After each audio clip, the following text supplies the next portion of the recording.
आज बीडमध्ये राज्य सरकारचा शासन आपल्या दारीचा कार्यक्रम पार पडला। या कार्यक्रमाला मुख्यमंत्री एकनाथ शिंदे, उपमुख्यमंत्री देवेंद्र फडणवीस, दुसरे उपमुख्यमंत्री अजित पवार, कृषी मंत्री धनंजय मुंडे ही मंडळी उपस्थित होती।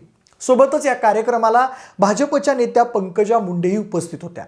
आता या कार्यक्रमातला त्यांचा देवेंद्र फडणवीस यांच्यासोबत हसी मजाक करतानाचा व्हिडिओ किंवा मग धनंजय मुंडेंनी माया दाखवली तो फोटो आज विशेष गाजला। त्यामुळेच खरंच आता फडणवीस विरुद्ध पंकजा मुंडे हे शीतयुद्ध आता संपलंय का? पंकजा मुंडे यांनीच या बाबतीत फडणवीसांसमोर नमतं घेतलंय का? भाजप पक्षश्रेष्ठींच्या आदेशानुसार फडणवीस, धनंजय मुंडे आणि पंकजा मुंडे ही दिलजमाई झाली आहे का? आणि आता पंकजा मुंडे या बीडच्या पुढच्या खासदार, तर त्या बदल्यात धनंजय मुंडे हे परळीचे पुढचे आमदार, अशी काही नवी साडगाठ निर्माण झाली आहे का? या सगळ्याचा बीडमधील शरद पवारांच्या राजकारणाला कसा जबर दणका बसू शकतो हेच आपण आजच्या व्हिडिओच्या माध्यमातून समजून घेणार आहोत। नमस्कार, मी प्रथमेश आणि तुम्हाला तर माहिती आहे आपला विषयच भारी। पण 2014च्या विधानसभा निवडणुकीत पंकजा मुंडे या धनंजय मुंडेंचा पराभव करून निवडून आल्या। पुढे राज्यातल्या एक आक्रमक महिला मंत्रीही झाल्या। पण जेव्हा त्यांनी मुख्यमंत्री बनण्याची महत्त्वाकांक्षा जाहीरपणे बोलून दाखवली तेव्हा त्यांच्या राजकीय करिअरला एक वेगळंच वळण मिळालं। त्यांचं नाव चिक्की घोटाळ्यात आलं। परळीतील अनेक विकास कामांना अडथळे येऊ लागले। परिणामी त्या 2019ची निवडणूक हरल्या। याबद्दल बोलताना अनेकदा अप्रत्यक्षपणे त्यांनी फडणवीसांबद्दलची नाराजी बोलून दाखवली। या 4 वर्षात तर पंकजा मुंडे बऱ्याच साईडलाईन झालेल्या दिसल्या। आता अलीकडे तर त्या ठाकरे गट, शरद पवार गट किंवा BRS मध्ये जातील इथपर्यंत चर्चा झाल्या। पण पंकजा मुंडेंनी भाजपमधून कुठेही बाहेर जाण्याची हालचाल केली नाही। याची खरं तर 2 प्रमुख कारणं सांगितली जातात। एक म्हणजे कारखानदारीचं अर्थकारण। आता मध्यंतरी केंद्र सरकारच्या GST विभागानं पंकजा मुंडेंच्या परळी वैद्यनाथ कारखान्यावर मोठी कारवाई केली। त्यावेळी पंकजा मुंडेंनी पक्षाबद्दल आपला रोष व्यक्त करून दाखवला। खरं तर आता ED सारख्या बड्या यंत्रणा हातात असलेल्या भाजपच्या विरुद्ध भूमिका घेतली तर कसा दणका बसू शकतो याचं हे प्रात्यक्षिक होतं असं बोललं गेलं। शिवाय पंकजा मुंडेंनी राज्यभर केलेल्या शिवशक्ती परिक्रमा दौऱ्यामुळेही त्यांच्यावर कारवाई झाल्याची चर्चा झाली। त्यामुळेच पंकजा मुंडेंनी कुठल्याही कारवाईपासून वाचण्यासाठीच भाजपमधली आपली जागा सोडली नाही।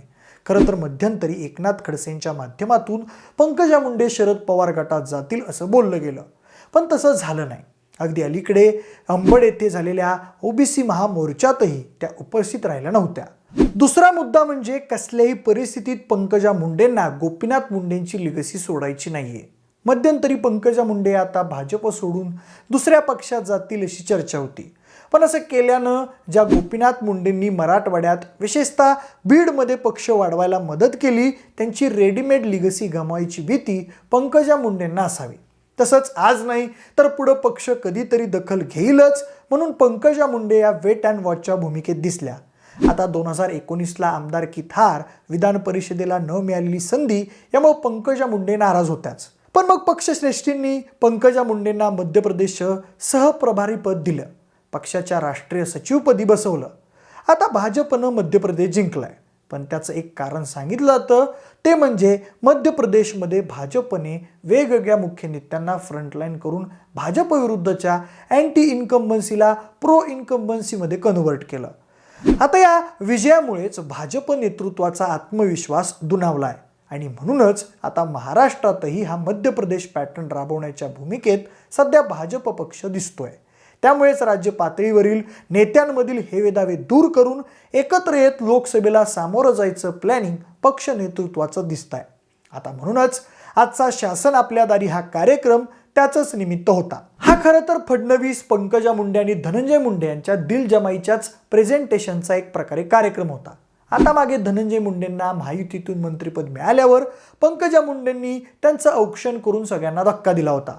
पुढे रक्षाबंधन असो की त्यापूर्वी भगवानगडावरील कार्यक्रम, पंकजा मुंडे आणि धनंजय मुंडे एकत्र दिसले। अगदी काही ग्रामपंचायत निवडणुकीतही त्यांनी एकत्र काम केलं होतं। आता फडणवीस इफेक्टला संपवण्यासाठीच पंकजा मुंडे यांचं हे बीडमधलं प्लॅनिंग होतं असं म्हटलं गेलं। तेव्हापासूनच खरं तर पंकजा मुंडे या खासदारकीला उभ्या राहणार असल्याची चर्चा होती। पण तत्पूर्वी धनंजय मुंडे हे लोकसभेला उभे असतील ही चर्चा होती। नंतर त्यांनीच याबद्दल नकार दर्शवत चर्चेवर पडदा टाकला। पुढे पंकजा मुंडे यांची राष्ट्रीय भाजपमधील उठबस बघता पक्षानं पंकजा मुंडे यांना सिरियसली घेतल्याचं कळलं। एका बाजूला त्यांच्यावर कारवाईचा बडगा तर दुसऱ्या बाजूला पायघड्या हे भाजपच्या राजकारणाचं स्वरूप राहिलंय. पंकजा मुंडेंनी पक्षाविरुद्ध भूमिका घेऊ नये, तसंच इतर पक्षातही जाऊ नये म्हणून खरं तर पक्षानं केलेला हा बंदोबस्त होता. आता पंकजा मुंडे इतर पक्षात गेल्या तर पक्ष ओबीसी केडर गमावेल ही सुद्धा पक्षाला भीती निश्चित असणार. म्हणून तर आता मध्यंतरीच्या भाजपच्या अंतर्गत सर्वेस प्रीतम मुंडेंचा बॅड परफॉर्मन्स परिणामी त्यांची पडण्याची शक्यता विचारात घेता पक्ष पंकजा मुंडेंना लोकसभेला संधी देण्याची शक्यता आहे. अजून एक म्हणजे यातून मराठा आरक्षणावरून झालेल्या डॅमेजमुळे ओबीसी नेत्यांना आणि मतदारांना जपण्याचं धोरण पक्षानं स्वीकारलेलं दिसतंय. परिणामी राज्यात येत्या काळात पंकजा मुंडेंना पक्ष प्रमोट करू शकतो, पण त्यासाठी पंकजा आणि फडणवीस यांच्यामधलं द्वंद्व संपलं पाहिजे ही पक्षाची भूमिका आहे. तरच मध्य प्रदेशमध्ये सगळ्या नेत्यांनी ज्या प्रकारे एकत्रित येऊन काम केलं तसा पॅटर्न महाराष्ट्रात राबवता येऊ शकणार आहे. आता खरं तर बीडमधून पंकजांना संधी मिळणं एका बाजूला पंकजांसाठी ऑक्सिजन सारखं आहे, तर दुसऱ्या बाजूला राज्याच्या राजकारणातून पंकजा दूर गेल्या तर फडणवीसांनाही ही संधी वाटत असावी. तसंच आता फडणवीस पंकजा मुंडे दिलजमाईमुळे फडणवीसांबद्दल ओबीसी मतदारांमध्ये सहानुभूती तयार होऊ शकते. हा अजून एक फायदा फडणवीसांना मिळणार आहे. त्यामुळेच आता धनंजय मुंडे आणि पंकजा मुंडे या बहीण भावांनी कायम असंच एका मंचावर राहावं असं फडणवीस आज बोललेत. अजित पवारांनीही धनंजय मुंडे हे जसे माझ्या जवळचे आहेत तसेच ते फडणवीसांच्याही जवळचे नेते आहेत असं म्हटलंय. खरं तर या सगळ्यामुळं परळीत धनंजय मुंडेंना तर बीडमध्ये पंकजा मुंडेंना फायदा होऊ शकतो. आता बीडमध्ये ठाकरे गट किंवा शिंदे गटाची फार ताकद नाही. आजच्या या कार्यक्रमामुळे शरद पवार गटाचं निश्चितच टेन्शन वाढलं असणार, कारण पंकजा मुंडेंना महाविकास आघाडीत नेण्याचा शरद पवार आणि उद्धव ठाकरेंचा प्रयत्न होता, पण आता तो सक्सेस होताना दिसत नाही. शिवाय फडणवीस विरुद्ध पंकजा मुंडे तसंच पंकजा मुंडे विरुद्ध धनंजय मुंडे या वातावरणातून वंजारी मतांचं वोट डिव्हिजन घडवायचा शरद पवारांचा प्लॅन दिसत होता. त्या दृष्टीनं बबन गीतेंना शरद पवारांनी तिथं प्रमोटही केलं होतं. सोबत मागच्या एका कार्यक्रमात सुशीला मोराळे वगैरे स्थानिक नेत्यांना शरद पवार गटात घेतलं होतं. पण आता आजच्या सोशल इंजिनिअरिंगमुळे शरद पवार गटाला येत्या निवडणुकीत जबर दणका बसू शकतो. आता एकंदरीत मराठा आरक्षणाच्या बाबतीत भाजप बॅकफूटवर गेलं होतं. त्यामुळे Pankaja Munde plus Dhananjay Munde plus Ajit Pawar plus Devendra Fadnavis plus Eknath Shinde हा एक अर्थानं मराठा प्लस एक गट्टा ओबीसी फॉर्म्युला पुढे बीड बरोबर राज्यात राबवण्याचा भाजपचा इरादा स्पष्ट दिसतोय. त्यामुळे शरद पवार गट मात्र बीडमधून बॅकफूटवर गेल्याचं कळत आहे. पण शरद पवार महायुतीच्या प्लॅनिंगला कसं भेटतील? पंकजा मुंडेंनी खरंच फडणवीसांसमोर नमतं घेतलंय की ती फक्त तात्पुरती राजकीय तडजोड आहे? धनंजय मुंडे आणि पंकजा मुंडे खरंच एक झालेत? खरंच पंकजा मुंडे बीडमधून महायुतीच्या पुढील खासदारकीच्या उमेदवार असतील का? तर धनंजय मुंडे हे परळीतून पुढील आमदारकीचे उमेदवार असतील? तुम्हाला काय वाटतंय हे आम्हाला कमेंट करून नक्की कळवा.